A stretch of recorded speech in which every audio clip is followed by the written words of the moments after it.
Hello friends, आज हम उसी प्रोनाउन टॉपिक को आगे बढ़ाते हुए आज उसका हम फोर्थ पार्ट देखते हैं। यदि आपको वीडियो अच्छा लगे तो बताइए कि कैसा लगा, और यदि आपको प्रोनाउन अच्छे से समझना है तो फर्स्ट, सेकंड और थर्ड पार्ट अच्छे से देखें आप, और उन्हीं पार्टों से आपका ये क्लियर होगा प्रोनाउन। यदि आपको अच्छा लगे तो मेरे को बताइए कमेंट्स करके। यदि आपको वीडियो अच्छा लगे तो वीडियो को लाइक कीजिए, चैनल को सब्सक्राइब कीजिए, दोस्तों के साथ क्या कीजिए, शेयर कीजिए। और सभी के माता पिता को मेरा प्रणाम, हाथ जोड़कर विनती है। तो अपने माता पिता को बोलो दोस्तों, उनका भी सपना पूर्ण करना अपने माता पिता का, इसलिए तो हम इस मंच पे आए हैं। आपको पता है कि मैं भी एक मीडियम फैमिली से बिलोंग रखता हूँ, और वैसे ही मैं भी कभी कभार, मैं भी पहले एक स्टूडेंट ही था, उसी तरह मैंने अभी पढ़ाई की है और अच्छे से समझ के इन चीज़ों को समझा है कि जो स्टूडेंट्स अच्छे से पैसे ज़्यादा नहीं होने के कारण ऐसी एजुकेशन नहीं पाते हैं, इसलिए मैं उनको क्या करता हूँ, इसलिए मैं उनको कुछ मेन चीज़ें प्रोवाइड कराता हूँ, अच्छे से उनको समझ में आए कुछ चीज़ें। और दोस्तों, यदि आपको वीडियो अच्छा लगे तो बताइए मुझे, और मैं अभी इसको आगे प्रारंभ करता हूँ। तो देखते हैं दोस्तों, डेमोस्ट्रेटिव प्रोनाउन, निश्चयवाचक सर्वनाम। मैंने पहले भी बताया था कि आपको मैं अर्थ से ही समझा दूंगा क्या चीज होती है इसके अंदर। निश्चयवाचक सर्वनाम को आपको पता है कि इसमें निश्चय, निश्चित रहेगा, कोई भी चीज निश्चित रहेगा, क्या रहेगा, निश्चित रहेगा, फिक्स रहेगा। तो उसके बारे में बात करते हैं, डेमोस्ट्रेटिव प्रोनाउन। अब ऐसे प्रोनाउन, ऐसे सर्वनाम, ऐसे सर्वनाम जिसमें, ऐसे सर्वनाम जिसमें निश्चितता, जिसमें निश्चितता की, जिसमें निश्चितता की भावना का बोध हो, उसे क्या कहते हैं, निश्चय, निश्चयवाचक, निश्चयवाचक सर्वनाम कहते हैं। क्या कहते हैं? निश्चयवाचक सर्वनाम कहते हैं। क्या कहते हैं? निश्चयवाचक। तो कोई भी कोई चीज हो जो फिक्स हो, निश्चित हो, और उसकी भावना के बारे में बता रहा हो, तो उसको हम कौन सा सर्वनाम कहते हैं? निश्चयवाचक सर्वनाम कहते हैं। तो इसी प्रकार दोस्तों हम इसको समझते हैं अच्छे से। देखिए, जैसे इसमें कुछ इंपॉर्टेंट चीज है, उनसे अपने को क्या पता लगेगा, उससे अपने को ऐसा फिक्स चीज का पता लगेगा कि हाँ ये चीज मेरी है। तो निश्चितता का बहुत होगा उनसे। जैसे कुछ एक दो शब्द है तो उसको देखते हैं, हम उसी प्रकार समझते हैं। जैसे दीज, दीज यानी क्या होता है? यह। और दैट, दैट यानी क्या होता है? वह। तो कुछ एक दो शब्द है दोस्तों, इनको याद कर लिया करो, क्योंकि इनसे आपके प्रोनाउन अच्छे हो जाएंगे। दैट का कंजक्शन के रूप में की का प्रयोग होता है, और वैसे प्रोनाउन में ये वह का प्रयोग होता है। तो इन्हीं से हम, इन दोनों से हम सेंटेंस बनाएंगे, और ऐसे ही हम समझेंगे इस चीज को। एग्जाम्पल देखते हैं। This is my book, this is my book, this is my book. यह क्या है? मेरी बुक है। दिस यानी यह, इज यानी है, माई यानी मेरी, बुक यानी किताब। तो दोस्तों ऐसे ही समझना, दिस इज माई बुक, यह क्या है? मेरी बुक है। अब नेक्स्ट देखते हैं। That is your, your pen, your pen. That यानी वह, इज यानी है, योर यानी तुम्हारा, पेन वह क्या है? तुम्हारा पेन है। अब देखिए दोस्तों, जैसे योर यानी क्या हो गया? तुम्हारा हो गया। योर यानी क्या हो गया? तुम्हारा हो गया। योर यानी तुम्हारा। पेन यानी पेन हो गया, कलम होगी, सही है, पेंसिल यानी कलम होती है, पेन हो गया। दैट यानी वह हो गया, इज यानी है हो गया। तो देखिए दोस्तों, वो क्या बता रहा है, वह क्या है, तुम्हारा पेन है। तो निश्चित हो रहा है, कोई व्यक्ति को बता रहा है वह क्या है, तुम्हारा पेन है। जैसे यहाँ पे कह रहा है यह मेरी क्या है, किताब है। जैसे मैं बोलूं यह मार्कर है जो मेरा है, यह मार्कर क्या है, यह पेन है जो क्या है, मेरा है। और मैं किसी दोस्त को बोलूं, जैसे मेरी टीम को बोलूं कि टीम ये जो दूसरा वाला मार्कर है ये आपका है, ये किसका है, ये आपका है। तो दोस्तों ये चीज फिक्स हो रही ना, ये किसका है। तो ऐसे ही इससे क्या होता है, निश्चितता का बोध होता है। किसका बोध होता है, निश्चितता का। तो ऐसे ही हम दूसरा समझते हैं। और देखिए दोस्तों इसका स्क्रीनशॉट ले लीजिए, आप सभी स्क्रीनशॉट लेके मुझे बताइए कि कैसा लगा। हाँ तो दोस्तों इसको समझते हैं हम 6 नंबर के इंडेफिनाइट प्रोनाउन, जिसको बोलते हैं हम क्या, अनिश्चितवाचक सर्वनाम। अनिश्चयवाचक सर्वनाम। अब देखते हैं इसकी क्या है डेफिनेशन होती है। देखिए ऐसे सर्वनाम, ऐसे सर्वनाम क्या, ऐसे सर्वनाम जिनसे, ऐसे सर्वनाम जिनसे किसका बोध हो, अनिश्चितता। किसका, अनिश्चितता का बोध, अनिश्चितता का, अनिश्चितता का बोध होता हो, उसे अनिश्चय, उसे अनिश्चयवाचक, उसे अनिश्चयवाचक सर्वनाम कहते हैं। क्या कहते हैं उसे, अनिश्चयवाचक सर्वनाम कहते हैं।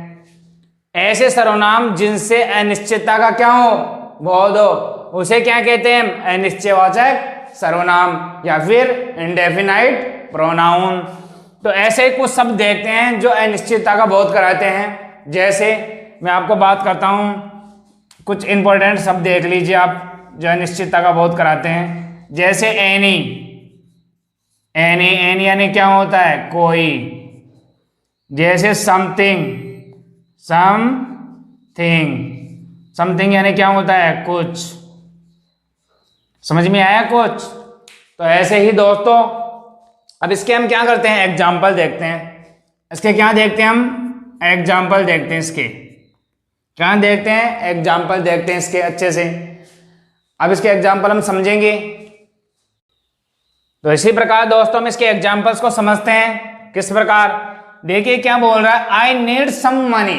क्या बोल रहा है ये, आई नीड सम मनी, मुझे कुछ पैसे चाहिए। वो क्या बोल रहा है, मुझे कुछ पैसे चाहिए। नीड यानी क्या, नीड यानी क्या होती है, आवश्यकता भी होती है। क्या होती है, आवश्यकता या फिर चाहिए। सम यानी कुछ, सम यानी क्या होता है, कुछ। मनी यानी पैसा, मनी यानी पैसा। नीड यानी चाहिए, नीड यानी चाहिए। आई यानी मुझे, आई यानी मैं भी होता है, मैं, और आई यानी मुझे भी होता है। ये प्रोनाउन के अंदर होता है ऐसा। तो समझ में आया, आई नीड सम मनी, मुझे क्या चाहिए, कुछ पैसे चाहिए। क्या चाहिए, कुछ पैसे चाहिए, मुझे कुछ पैसे चाहिए। तो इसी प्रकार दोस्तों सेकंड वाले को देखते हैं। Someone at the door, someone at the door. अब समवन यानी क्या होता है, सम यानी कोई, समवन यानी क्या होता है, कोई। एट यानी पर, द डोर कोई दरवाजे पर है। अब कोई निश्चित नहीं है ना ये। अब देखो ये ऊपर भी क्या बोला, कुछ पैसे चाहिए। पैसे भी कोई फिक्स नहीं है कि कितने पैसा ले रहा हो। और ये क्या बोला कि दरवाजे पर कोई है। अब कंफर्म नहीं है कि कौन है, गर्ल्स है क्या, बॉयज है क्या, फिर कोई भी हो सकता है। तो ऐसे ही ये समवन यानी क्या होता है, कोई। क्या होता है, कोई। एट यानी पर, द डोर किस पर, दरवाजे पर। किस पर, दरवाजे पर। तो दोस्तों ऐसे ही इसमें क्या हो रहा है, अनिश्चितता का बोध हो रहा है। किसका बोध हो रहा है, अनिश्चितता का। देखिए दोस्तों ऐसे सर्वनाम जिनसे अनिश्चितता का क्या हो, बोध हो, अनिश्चितता का क्या हो, बोध हो, उसे ही क्या कहते हैं, अनिश्चयवाचक सर्वनाम कहते हैं। जैसे कुछ शब्द इंपॉर्टेंट, एनी, कोई, समथिंग, कुछ, अब जैसे आई नीड सम मनी, मुझे कुछ पैसे चाहिए, तो पैसे कुछ कंफर्म नहीं है कितने चाहिए, तो इसलिए अनिश्चित है। समवन एट द डोर, कि दरवाजे पर कोई है, पता नहीं दरवाजे पर कोई तो है, निश्चित नहीं है, इसलिए इसमें क्या हुआ है, अनिश्चयवाचक सर्वनाम हुआ। क्या हुआ, अनिश्चयवाचक सर्वनाम हुआ। तो आप देखिए इसका स्क्रीनशॉट ले लीजिए, फिर हम इसके बाद नेक्स्ट समझते हैं। तो देखिए दोस्तों, अब इसको समझते हैं हम। इंट्रोगेटिव प्रोनाउन, पर्सनवाचक सर्वनाम। कौन सा, पर्सनवाचक सर्वनाम, इंट्रोगेटिव प्रोनाउन। अब इसको, इसकी डेफिनेशन देखते हैं। ये आपको पता है कि बहुत ज्यादा इंपॉर्टेंट होता है, तो इसी को देखते हैं हम। अब देखिए, वह है सर्वनाम, वह है सर्वनाम, वह है सर्वनाम जिनमें पर्सन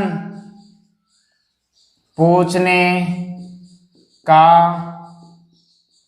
कार्य हो या फिर उपयोग हो।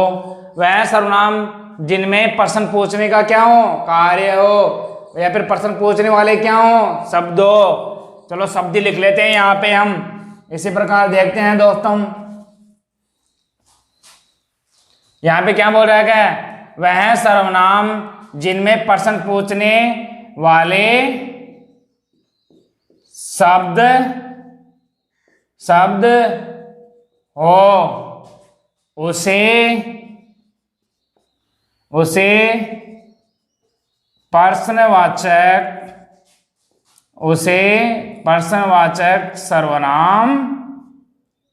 पर्सनवाचक सर्वनाम कहते हैं। क्या कहते हैं, उसे पर्सनवाचक सर्वनाम कहते हैं। तो आप कुछ देखिए, कुछ ऐसे ही इंपॉर्टेंट शब्द, जैसे इंपॉर्टेंट शब्द ले लेते हैं इसके अंदर, इंपॉर्टेंट शब्द ले लेते हैं ना। जैसे ही देखिए आप, हूँ जानते, हूँ यानी कौन, विच यानी कौन सा, फिर वेहर यानी कहाँ, फिर बात करते हैं वाट यानी क्या। तो दोस्तों, ये कुछ इंपॉर्टेंट शब्द है जो क्या करते हैं, पर्सन पूछते हैं। इसी प्रकार देखते हैं। तो ऐसे ही दोस्तों, इनके एग्जांपल्स देखते हैं। अब देखते हैं इसके एग्जांपल क्या कहते हैं। हु आर यू, आप कौन हो, अरे आप कौन हो। हूँ यानी कौन, आर यू यानी आप, यू यानी तुम भी होता है, आप भी होता है, क्योंकि दूसरे व्यक्ति के रूप में, सेकंड पर्सन के रूप में कार्य करता है ये। तो हूँ यानी कौन, यू यानी तुम या फिर आप कौन हो, आप कौन हो। इसी प्रकार समझते हैं इसको। वेहर आर यू, वेहर यानी क्या होता है, वेहर यानी कहाँ, वेहर यानी कहाँ, क्या होता है, कहाँ। उसी प्रकार समझते हैं यू यानी आप, यू यानी आप या फिर तुम कहाँ हो, तुम कहाँ हो या फिर आप कहाँ हो। तो इसी प्रकार दोस्तों, इसमें क्या कर रहा है, क्वेश्चन पूछ रहे हैं। क्या कर रहे हैं, क्वेश्चन पूछ रहे हैं। और ये कुछ इंपॉर्टेंट शब्द है, इनको आप लिख लीजिए अच्छे से, जो WH वर्ड से स्टार्ट है। तो इनमें भी क्या करते हैं, क्वेश्चन पूछते हैं। देखते हैं, आप इसका स्क्रीनशॉट ले लीजिए। इसके बाद में एक और है, तो हम समझते हैं दोस्तों। देखते हैं इसकी परिभाषा क्या होती है, इसकी डेफिनेशन। वह है सर्वनाम, किसकी परिभाषा देख रहे हैं हम, वितरणवाचक सर्वनाम की। वह है सर्वनाम जिसमें, वह है सर्वनाम जिसमें एक ही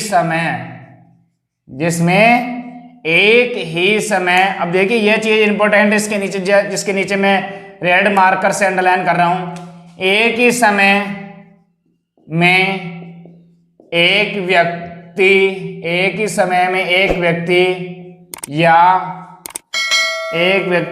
या वस्तु का क्या कराए, बोध कराए, उसे क्या कहते हैं, उसे उसे वितरणवाचक सर्वनाम कहते हैं। क्या कहते हैं उसे? वितरणवाचक सर्वनाम कहते हैं। क्या कहते हैं? वितरणवाचक सर्वनाम कहते हैं दोस्तों। तो इसके कुछ इंपॉर्टेंट पॉइंट्स देखते हैं हम। इसके कुछ देखिए आप। अब जैसे इसके कुछ इंपॉर्टेंट पॉइंट है आइदर और। आइदर यानी क्या होता है? या तो, या फिर नाइदर यानी क्या होता है? न तो। और ईच यानी क्या होता है? प्रत्येक। क्या होता है? प्रत्येक। तो दोस्तों आपको ये समझ में आया होगा, ये कुछ इंपॉर्टेंट पॉइंट्स है। देखिए दोस्तों हम इसके एग्जांपल्स को देखते हैं। ईच यानी मैंने आपको बताया कि ईच यानी क्या होता है? आपको बताया कि ईच यानी मैंने बताया कि प्रत्येक। क्या होता है? प्रत्येक। दीज बॉयज यानी यह लड़के। दीज बॉयज यानी क्या होता है? यह लड़के। डिजर्व्ड यानी क्या होता है?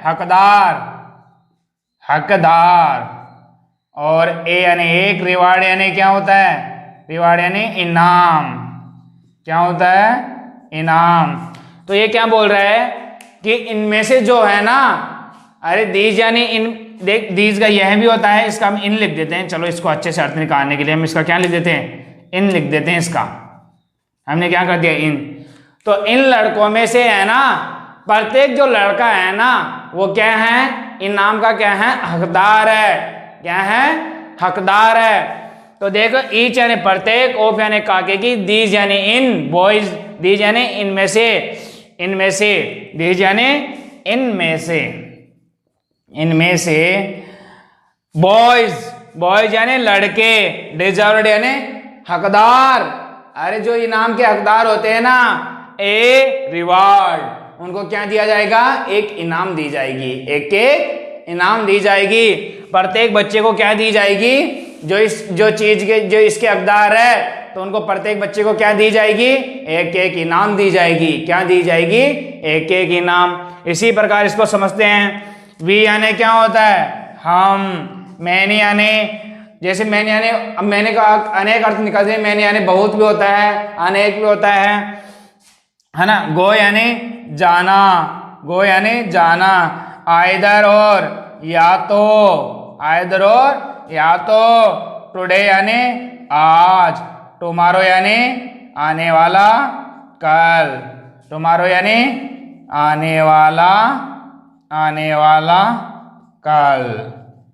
आने वाला कल।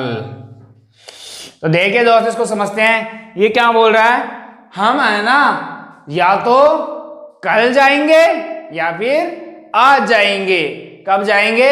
या तो हम आज जाएंगे या फिर कल जाएंगे। तो या तो आ रहा है ना, अरे दोनों में से कोई काम हो रहा है ना। एक क्या बोल रहा है? एक ही समय में एक व्यक्ति या एक वस्तु का बोध कराए। एक ही समय में क्या कराए?